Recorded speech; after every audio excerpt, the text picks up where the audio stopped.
Hello, welcome to Will's tutorial on creating a retro business card based around the NES controller.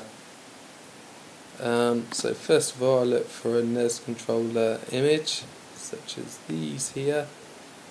I just googled the words NES controller, clicked on images, and as I'm only using this as a guide, there should be no copyright issues, hopefully. I just control and clicked or right clicked and saved the image to my desktop. Next, I needed to find an Adobe Illustrator business card template or just a business card template, so I typed in Adobe Illustrator business card in in Google, losing the plot. And hopefully if this website loads up. So on a PC, just right click and save as, or on a Mac just click and save as.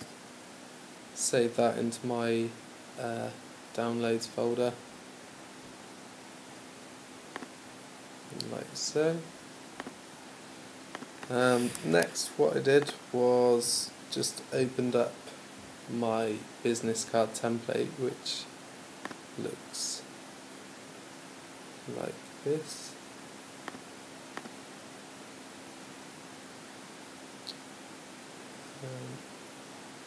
And then I opened up this image so I right clicked or control and clicked on this image which was on my desktop and just clicked and dragged it into my business card template, which is here.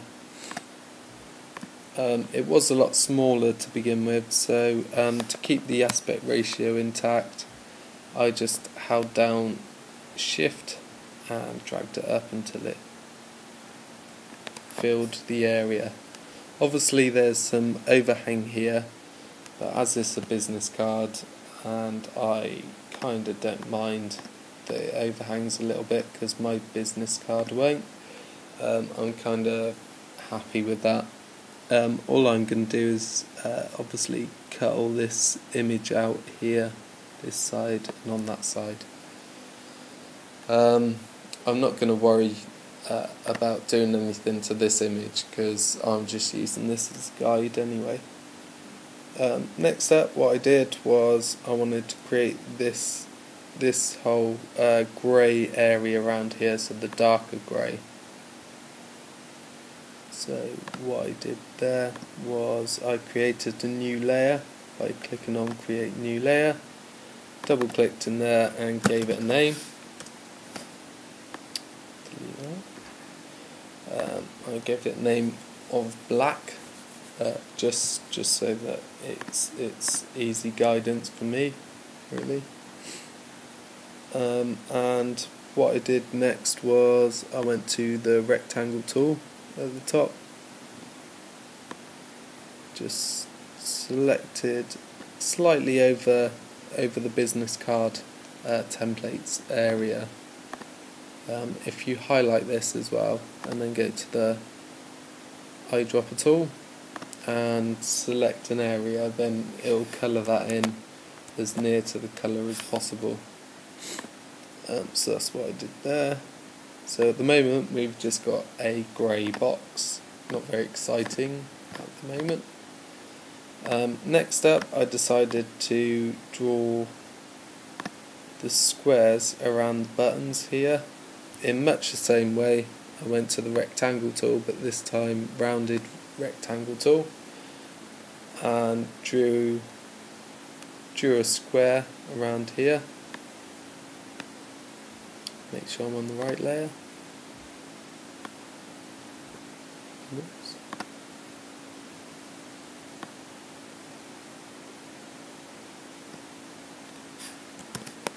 So like that, and then just coloured it with the eyedropper tool in much the same way. Make sure I select that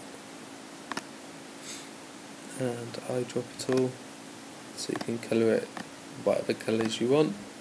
Obviously I wanted it the same colour as the original. and I created 2 layers. I could have just done it in the same layer, but for some unknown reason I did it in 2 layers.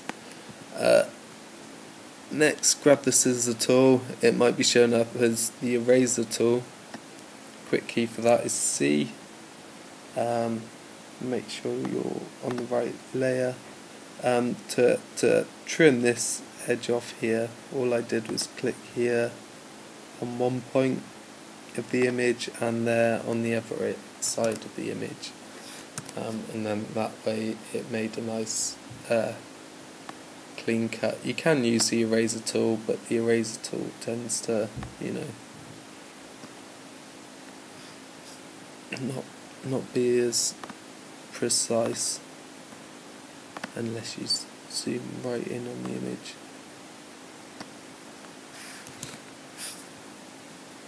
Cool. So at the moment I've just got that. Pretty groundbreaking. Next up, what I did was I wanted to draw these buttons here. So I created a new layer by clicking create new layer, which was this button. Press Command and C or edit copy, and then edit paste. But again, I selected another new layer and pasted it in there. And what I did to trim that, again, I went to my scissor tool and just clicked on 2 points and it deleted that for me. So at the moment, that's what we got. Still not looking much like a NES controller.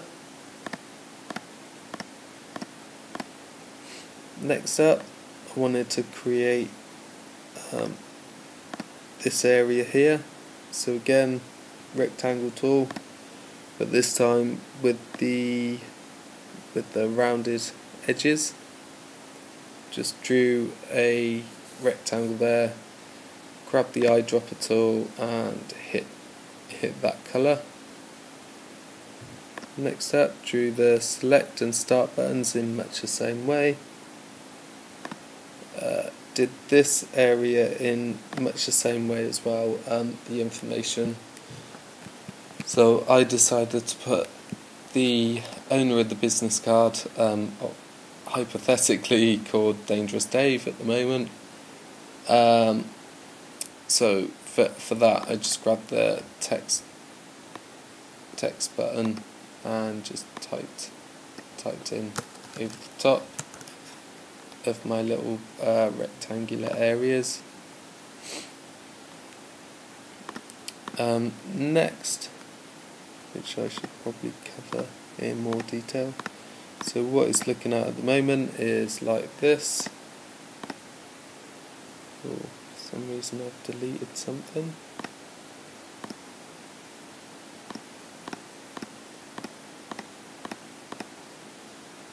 Deleted a grey area.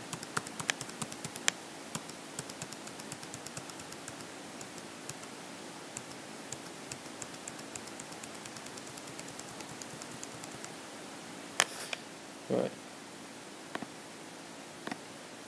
Yeah. So next, what I did to imitate this area here, so the bit housing the actual controller, I just drew a rectangle. I just drew a rectangular area here from that point to that point, and also one from that point down to that point.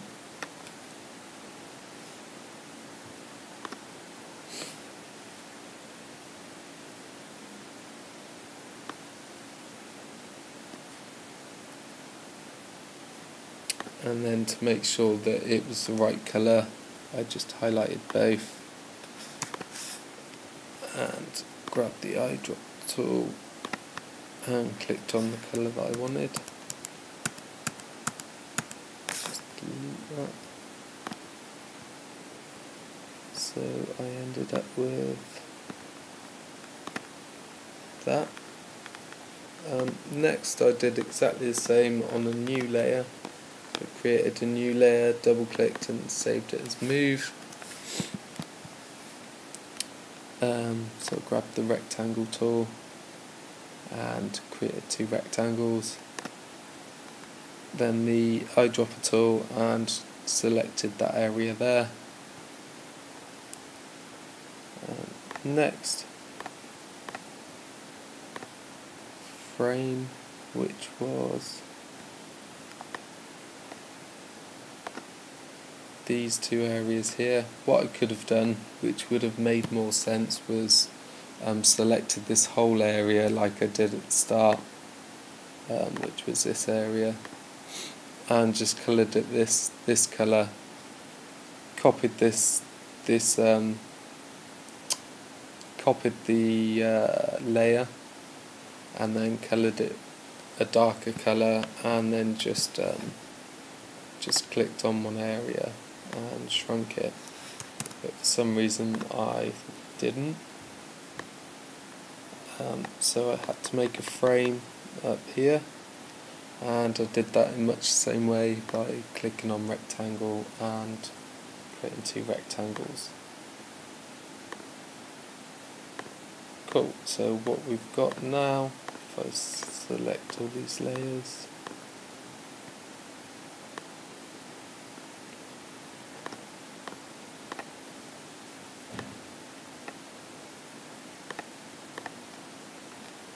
is a retro looking business card.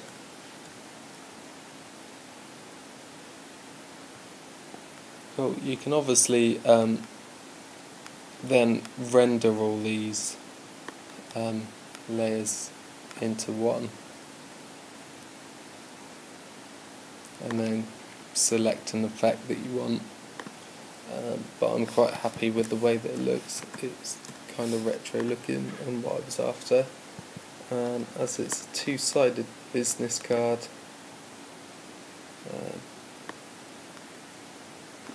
click all these. I also made the front or the back of the business card as well, just with a fictitious website. I hope there's not an 8bit.com, there probably is. Yeah, so I've created the back and the front. Cool. So from that to that.